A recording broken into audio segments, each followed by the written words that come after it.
Hello. I was trying to come up with an anecdote before it all started, and I came up with "Don't worry," because that's what they tell you regardless of whether it's about to be good or bad. So don't worry. I can guarantee you that it will be good or bad. But thank you for having me this summer. I've had a great time. I've learned a lot from Gary. I've learned a lot from working with Daniel and Scott and the guys from Southside and Crittenden Drive. I've had a lot of fun. I've grown inwardly as a person, as a Christian. I've also grown outwardly. We've eaten out every single day. Brothers is really, really good in Central City. If you're thinking about going somewhere after church, recommend it. My summer's been great. I titled my lesson today, Journey. Once you come up with a title, it's super easy to come up with the rest of the lesson. I came up with Journey. You could go so many ways with the journey. You could talk about faith. You could say sometimes you're walking down the path, but don't stop believing. A lot of times it gets tough, but the wheel in the sky keeps turning, but you have to say, God, I'm forever yours faithfully. If you get those references, that's awesome. I'm not talking about Journey as the band, but I'm talking about going on a journey, preparing for a journey, facing obstacles, reading maps, and more importantly, who you're traveling with. I don't know how long this is going to last. Dad said it's going to last 40 minutes, but I didn't eat breakfast this morning, so I may be going to Brothers. I don't know. My first thing that I'm going to talk about is being prepared. The first thing you've got to do on any trip is be prepared. Mom and Dad encourage me to make lists all the time. Moving to college, make a list. I made like 12 lists, and I still forgot stuff. But that's what we do. We make a list, and that's how we prepare. We pack up, we get in the car, and then we get down the road, and we forget something. We turn back around, hopefully within the first 5 minutes, and we're able to get it. Sometimes there's long-term preparation. Sometimes you go to school to get prepared for your profession. It lasts 4 years. Sometimes it's even longer than that. I've grown up here, and I can say confidently that I've been prepared. I don't remember that classroom, but I do remember that classroom, and I remember this classroom, and this classroom, and that classroom, and that one. And I've learned a whole lot. I became a Bible tic-tac-toe champion, Bible outburst champion, and there was one more. What was it? Bible hangman. We actually played Bible hangman today, and they just couldn't handle me. But I learned a lot. I learned that it's not wise to run towards a window at full speed. I ran through a window, got stitches. I learned that you shouldn't hang off the back of pews. I pulled one over on top of my head. I learned that can be dangerous. I remember all my classes with Aunt Frida. We were usually in that one, and we had a little circular table, and we had so many just great classes. I loved that. After church, I would go outside. It was usually me and Lawson or Noah and Hunter, and we would play football. And I learned so much about football. I created a play. It was called Go Long. And it was actually an option play, which I didn't learn what that meant until later. But what would happen was I would usually be quarterback, and I would say to Lawson, who was usually on my team, go long. And he would go long, and if the person guarding me wasn't paying attention, I would run. Guaranteed first down, usually a touchdown. But I learned a lot about football. I used to run up and down the hill, and I would either fall, get hot and sweaty, or rip a hole in my pants. And Mom would always get mad because it was like, we're about to go eat, or we're about to go see the rest of the family. You need to be dressed up nice. I also went up that hill and experienced sadness.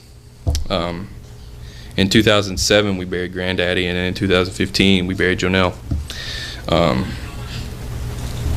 I've been exposed to both extremes. I've been exposed to joy, and I've been exposed to sadness, and it's prepared me. I know what it's like, and I know that in the future I'll be able to take those things and apply them. It's been a 20-year process, but it's worked. For some people, the process may be less than a month. They may learn about God and say, yeah, I think I'm ready to take that on within a month. but for some people it's longer. But preparation is one of the most important parts about a journey. Once you prepare, one of the things you usually bring with you on a journey is a map. One time we got lost in Florida, which we probably weren't really lost, but I was a kid and I thought we were never going to make it back to Kentucky. We were like 15 minutes away from Disney World, and I was freaking out because Mom and Dad did not know where we were. It was dark outside, and I was convinced, like I don't think anybody, like I expressed that I was scared, but I thought I was never going to see Kentucky again. And thankfully we made it back. That was like 10 years ago, but we got lost. Mom pulled out one of those giant atlases that I don't know how you'd use it anymore because I use a phone, but we use maps. Maps are cool. They've got keys, lines of longitude and latitude, lines of elevation to show where mountains are and how high they are. Different types of maps show you different things. Some show you county lines, rivers, roads. I was looking at a map earlier this week. It's like on Snapchat or something, and it showed all these musicians and where they were more popular. Maps have titles, but maps get outdated. In 10 years, that map is not going to mean anything about where people listen to Usher. Usher may not be around in 10 years. Anyways, maps get replaced by GPS. We don't even have to look at our map. We can just listen to our map, and it'll tell us where to go. But we have a map. It's old, but it's not outdated. It's got rivers, it's got mountains, it's got valleys, it's got deserts, it's got lands of milk and honey. Our map shows us where we started, it shows us where we're going, and it shows us how to get there. It starts with the beginning in Genesis. We know that story. And then throughout the whole Old Testament, it talks in prophecy about Jesus. And then he comes, and then he is essentially a map that we can follow on how to live our lives. And then he dies for us. It's a pretty good map. He shows and tells us what to do. All along the way, he tells us to love the Lord your God with all your heart, and with all your soul, and with all your mind. This is the first and greatest commandment, and the second is like it, love your neighbor as yourself. As a Christian, we know how to read the map.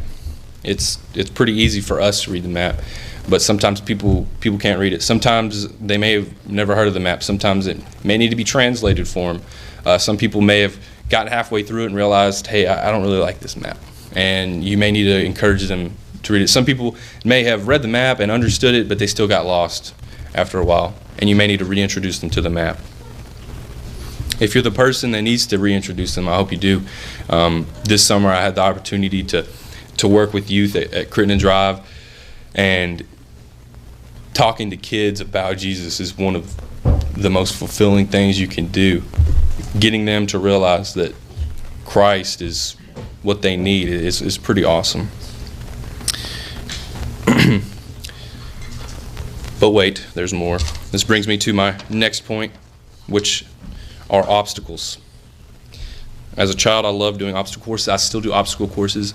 This year at VBS, we didn't have the bouncies, which I was kind of sad about because I would have kicked butt at the obstacle course. If we'd have had obstacle course, I would have been okay with the bouncy house, but obstacle course probably would have been where I was. I remember going to Logan County Gymnastics. I like to say I did gymnastics, but I really didn't. I did obstacle courses with Uncle Donnie. But he would set them up, and I would try to go through it as fast as I could, and I would usually do okay. But the difference between his obstacle courses and life's obstacle courses is that I could actually see what was ahead. There was nothing blocking off the next section. I knew that after I jumped over the rope, I would have to quick feet through the hula hoops, and I could see what was coming up. In life, we face obstacles daily. Our map tells us what they're going to be, but they don't tell us exactly when they're going to happen. It doesn't tell you when to turn right because there's about to be a deer. GPS don't do that. I think they should. This goes back to preparation. You can prepare for all of the dangers, but until you're exposed, you're not going to fully know. This summer I read a book called Not a Fan. It's written by Kyle Idleman. He is a preacher from Louisville. It was a really, really good book, Not a Fan. And in the last section, it's talking about it's following Jesus wherever, whenever, and whatever. He talks about how people are challenged to be a fan and not a follower. Chris read from Luke 9, verse starting at 57. As they were walking along the road, a man said to him, "I will follow you wherever you go." Jesus replied, "Foxes have dens and birds have nests, but the Son of Man has no place to lay his head." I like laying my head on a pillow at night.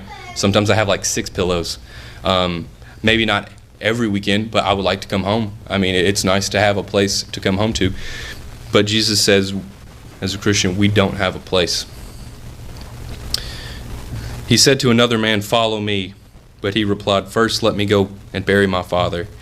Jesus said to him, "Let the dead bury their own dead, but you go and proclaim the kingdom of God."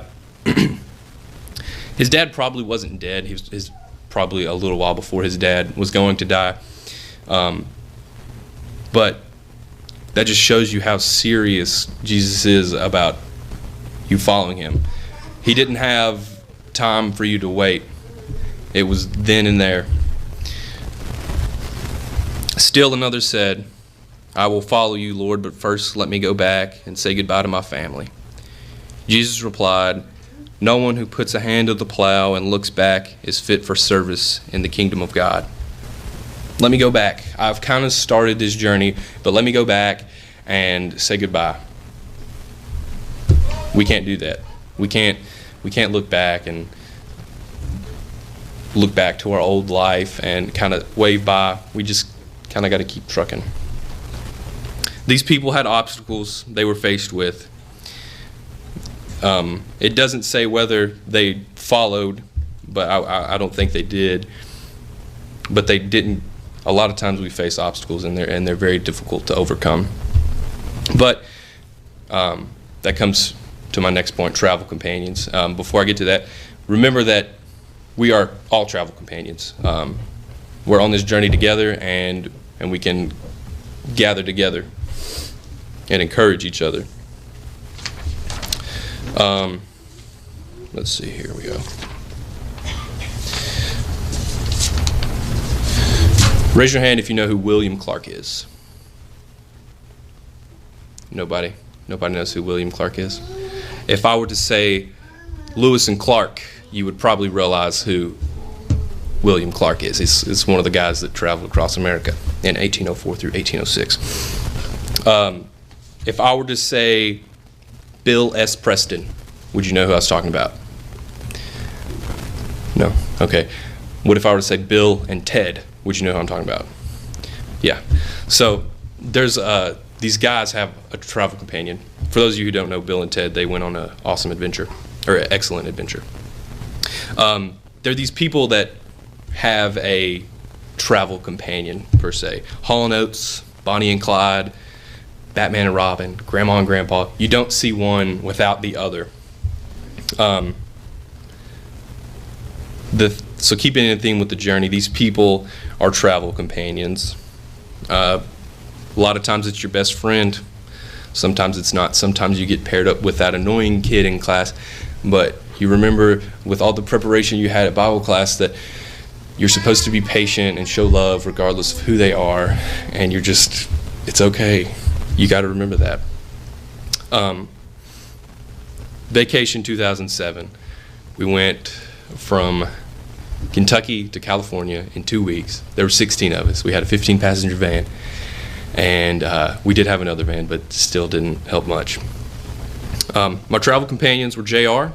He had a Game Boy Advance, or it wasn't an SP because it didn't have any backlight, so you couldn't play it at night. Derek had a Nintendo DS, which was super cool. It was like the first generation. Audrey and Sierra made bracelets all the way and all the way back. Tanner and Maria had imaginary friends. Cedar was one of their names. Me and Dylan were fighting over something. I don't even know. Mom and Polly and Joella had already planned our next vacation within the first 3 days of starting the vacation. Donnie was hunched over because he had eaten some bad oranges. Dad and Jim were in the front seat jamming to Thunderstruck. Grandpa was a nervous wreck because he was not the one driving, and Grandma needed to use the bathroom. Those were my travel companions, and it was one of my favorite vacations of all time. I could tell you about the giant sequoias and the Grand Canyon and how we played football there, and Grandma got even more nervous because we almost fell in. But my favorite part about that vacation were the people I was with. Travel companions are so awesome. I could count on them not leaving me most of the time. We had a lot of fun. We talked. We learned a lot. It was great. So who's your travel companion? Traveling alone is one of the worst things ever. I can hardly handle going to Bowling Green by myself. Like, if Audrey's usually the one in the car with me, but like if I'm by myself, it's like the radio only provides so much comfort. Who's your travel companion? It may be the radio, but you kind of know the answer to this question. Jesus is your travel companion. Regardless of whether you're traveling to California alone, you've got him as your travel companion. He prepared himself so that we could be prepared. He faced the obstacles so we would know how. He became a part of the map so that we could read it, and we know that he is our travel companion. As a kid, I learned a lot. Class, danger from windows and pews, death, sadness, love, life. But I learned the most important thing, and that Jesus came to die for us, for our sins, so that we may live with him forever. I don't remember the details, that I'm pretty sure I was 10, and it was a night. I can't remember if it was a Sunday night or a Wednesday night. But I remember the invitation song. I remember coming forward, and I remember being baptized by Paul. And that was probably one of the best memories I have here. It is the best memory I have here. If you haven't decided to let him be your travel companion, I hope you will. I hope you'll encourage others to let him be their travel companion. A lot of times we get lost, and we need help from each other. And I hope you realize that it's okay to need help. So many times I'll be doing something, this lesson for example, I'll be doing it alone, and I feel like, man, if I just had some help, I could get through this. If I had a companion, I could get through this. It's okay to need help. If you haven't decided to let Jesus be your travel companion, I hope you make that decision. If you need prayers of the church, I encourage you to do so. I look forward to working with you this coming year. It's been great, so come forward as we stand and sing.